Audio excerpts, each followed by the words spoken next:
चितवनी करने से पहले क्या क्या सावधानियां होनी चाहिए, कृपया स्पष्ट कीजिए। देखिए, चितवनी करने से पहले पहला कदम है आहार की शुद्धि। आप लहसुन प्याज की चटनी खा लिए, लहसुन प्याज के खूब पकौड़े खा लिए, खूब तीखी तीखी मिर्चें हैं, और आंखें बंद करके ध्यान में बैठ जाइए कि हमारी समाधि लग जाए, तो नहीं होगा। यदि आहार शुद्ध नहीं करेंगे तो कभी भी नहीं होगा। प्रातःकाल आप चितवनी करते हैं, उठते हैं तो पहले आंखें बंद करके पानी के छींटे मारिए, हाथ पैर धो लीजिए। गर्मी का समय है तो स्नान कर लीजिए, जाड़े में हाथ मुंह धो लीजिए, एक गिलास पानी पी लीजिए ताकि आपके अंदर का तामस निकल जाए।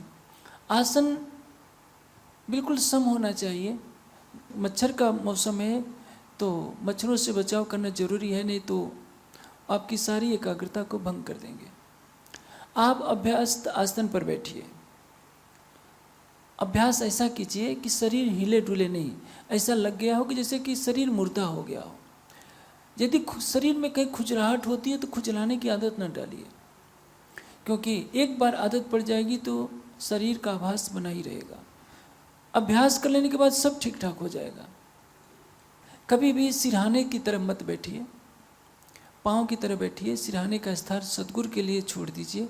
जब तक राज्य का जोश नहीं आएगा तब तक आपकी सुरता नहीं चलेगी। जो भी तारतम का जप कीजिए उसको धीरे धीरे जप कीजिए। 2 बार से ज़्यादा ज़रूरत नहीं है तारतम के जप करने की, लेकिन जब ऐसा हो कि जीभ न हिले, होठ न हिले, शरीर से परे होने का प्रयास कीजिए।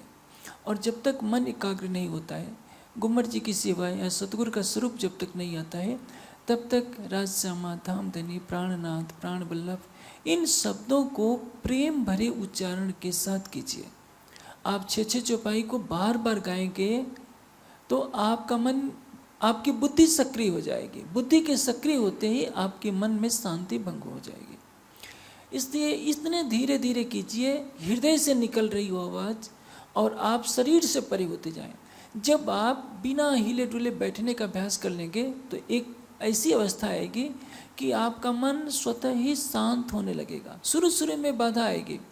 आप जब ध्यान करते हैं तो तरह तरह के विचार उठने लगते हैं, लेकिन उन विचारों से शांत होने के लिए आवश्यक है कि शरीर की भी स्थिरता बढ़ाई जाए। आप पानी के जहाज में, नाव में, समुद्र में यात्रा कीजिए या किसी नदी में यात्रा कीजिए। नाव जब तक सही दिशा में चल रही है, हिल डुल नहीं रही है, तब तक ठीक है। और लेकिन नाव यदि हिलने लगे, लहरों से हिचकोले खाने लगे, तो आप घबरा जाएंगे। उसी तरह से एक बात और देख लीजिए, जब कहीं भूकंप आता है, कितनी भी अच्छी बिल्डिंग होती है तो उसमें दरार पड़ जाती है। आपका शरीर बहुत बलवान है, बार बार हिलाते डुलाते रहेंगे। जैसे मैं बैठा हूँ ना, अभी हाथ को ऐसे कर लिया, ऐसे कर लिया। साधना में ध्यान में नहीं होना चाहिए, क्योंकि एक बार जैसे पृथ्वी के कांपने से दीवार हिल जाती है तो दरार पड़ जाती है। कितनी भी सीमेंट की बढ़िया जुड़ाई की गई उसमें दरार दिखने लगती है, वैसे ही हिलने डुलने की आदत बनी रहेगी तो आपका आसन कमज़ोर होता जाएगा। एक बार आसन जमाकर अंगद के पाँव की तरह बैठा दीजिए, फिर देखिए आपके शरीर में शक्ति बहने लगेगी। जब सही तरीके से आसन पर बैठेंगे तो शरीर में विद्युत धारा का प्रवाह होगा और एक ऐसी स्थिति आएगी कि आप शरीर से परे होते जाएंगे। तब ध्यान को केंद्रित करना बहुत सरल हो जाएगा। इसलिए ये तो शरीर संबंधी, मन संबंधी सावधानियाँ हैं।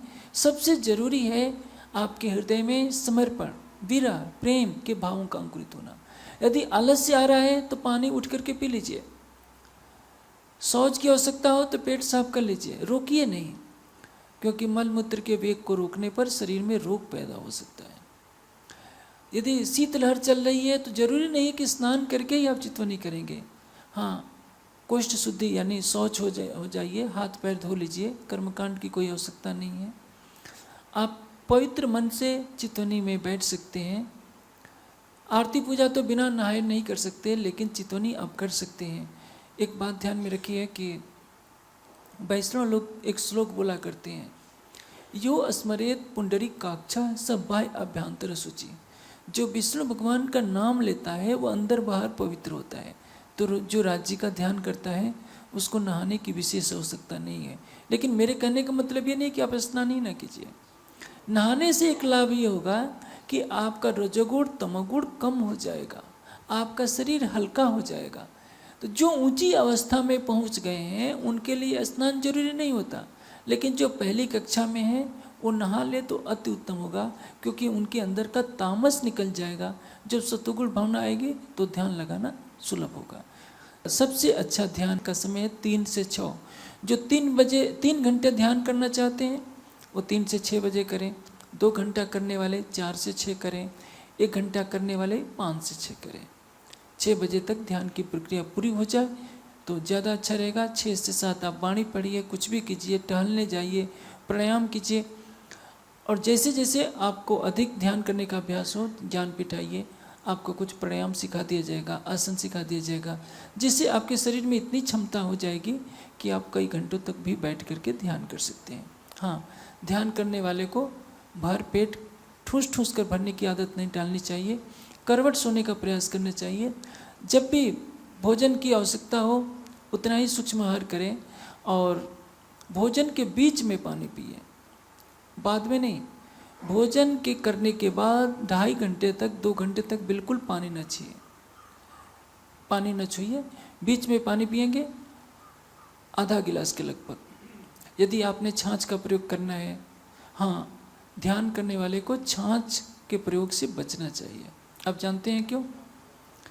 लस्सी, दही, छाछ ये गृहस्थ के लिए है, योगी के लिए नहीं।